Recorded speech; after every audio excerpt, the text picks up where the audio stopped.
Hi guys, and welcome to another Adobe Flash tutorial. In this tutorial I will be showing you how to use the bone tool to animate your characters. We will be rigging an elf arm in this tutorial, and we will go over things step by step. So as you can see here, I started a project, and for those of you who don't know how to open up a project and you're new to Flash, just go to File, right over here in Flash, go to File, New, and then what you need to do is you need to set your stage size, so set it to 720 by 480 pixels, and make sure it's 24 frames per second right in the Properties panel. Also, it's important to note if you're missing any one of these panels, whether it's the tools, the timeline, you can always go to your window option in the menu and look for any one of these panels that you may need. You could also go to workspace and reset the workspace to classic or animator so that it brings up all the panels automatically. Okay, so take a look here. What I created was this little elf arm using the bone tool in Adobe Flash. And just to go through everything and let you know how to create this chain and how to animate this chain, we're going to start from the beginning. Okay, so as you can see, you have all kinds of options here with this bone tool. So let's go back to the beginning before I even had the actual bones and the character arm. As you can see that my elf arm is made up of 4 pieces. So I have the bicep here that I drew using the paintbrush, which the shortcut is B. You can also change the size of the paintbrushes right here in the tools options, as well as the shape of the brush. So you can go ahead and create your very own arm. All you have to do is just click and draw, and there you go, for those of you that are not familiar with the paintbrush tool. So the arm, going back to the arm consists of the bicep. Then you have the middle piece here, the arm itself. And what I created is a little pivot for the hand, and I'll explain that later. If you don't have the pivot and you put in your bones, you're going to have less control over the hand.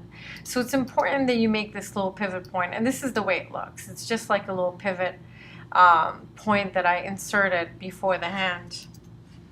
And then of course I have my hand consisting of 4 fingers. Okay, now it's also very important that once you make these 1, 2, 3, 4 pieces for the arm, that you convert each one of these pieces into a symbol. You can convert them into a symbol by simply pressing F8. Okay, and when you press F8, it opens up this convert to symbol, and you can keep it as a graphic, and you can name it upper arm or bicep, and then just press OK. It's already converted into a symbol in my case. Okay, there's another way to convert to symbol. Once you draw your object and it's not a symbol yet, you select the entire object, you right click, and you convert it to symbol right here in the menu. So once again, just as a review, let's say you're making a hand. You just drew a hand. And there it is. There's your cartoon hand. And you use your paint bucket to fill it in. And now you're ready to convert this into a symbol. You can select it, or just you could select this lasso. It's really great. And just select the entire hand. You can right click, convert it to symbol, and you can name it. Keep it as a graphic and press OK. And there it is. You're going to see this blue border around it. That means that you successfully converted it to symbol. Okay. So going back into this rig. So we have the bicep, we have this middle arm, we have the pivot, and we have the hand. Now what we're going to do is use the bone tool to connect all the pieces together. So right here in the toolbar, you have the bone tool with the shortcut M. You're going to go ahead and click on that. And as soon as you click on that, you're going to go to the pivot point of the bicep, very top part, and just click on it right here. Click and drag. And then what you're going to do is click on the very edge of the middle of this arm here. Okay. Now for those of you that want even more mobility here, you want to make it look very realistic, click and try to click here at where the elbow is, okay? So that it creates a little bit of a slant. Okay, and then you're going to click again on that point, and this time you're going to click on this little pivot point that we have. And then from the pivot point, you're going to click and once again just click here, and that's where the hand is.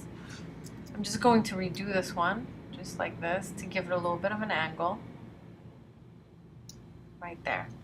Okay, so now the IK rig, and the IK stands for inverse kinematics, consists of these 1, 2, 3 joints.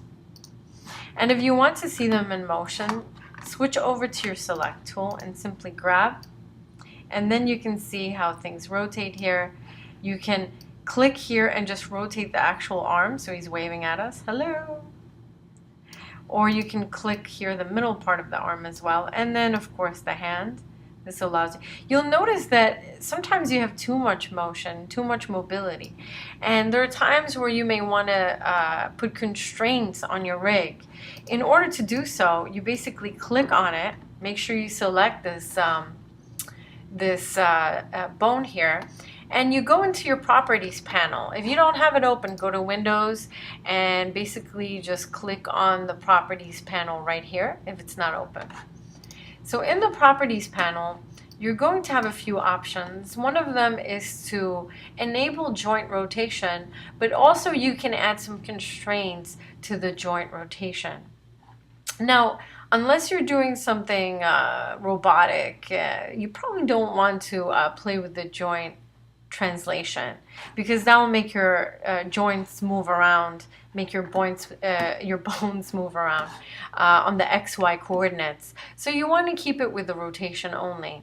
Now notice if I click on the constraints, right now it's from -45 to 45. It puts that as the default, and then you get to see right here the constraint, the area in which you can rotate your joint. So if you click, you will notice that right now it doesn't go past your constraint. So the arm stops rotating right about here, which works out really nicely for us. And the arm also stops rotating when it clicks to the bottom here, which is the 45-degree angle. But now we have this problem with the middle arm here where the elbow is, and you also have the choice to click on that part and enable the constraint. It puts it at 45 degrees. So now, as well with this, you're able to constrain the motion. Same with the hand here. If you click on the hand, you're able to add a constraint, and once you add this constraint, you'll notice that it's much more natural now. Okay, I'm not going to pin this. All right, so I hope that you enjoyed this tutorial, and please do have fun animating. You can also put more constraints on that hand if you choose to. And you can customize those constraints on your character rigs so that it doesn't go further than the degree you want it to.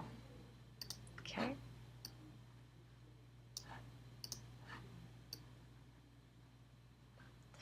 Okay, so it looks like we have to put more of a constraint on our hand. So let's go ahead and do that.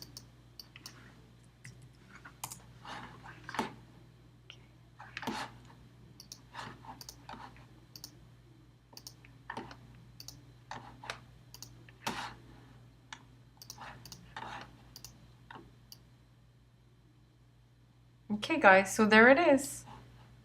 Have some fun animating your character. And I hope you enjoyed this tutorial.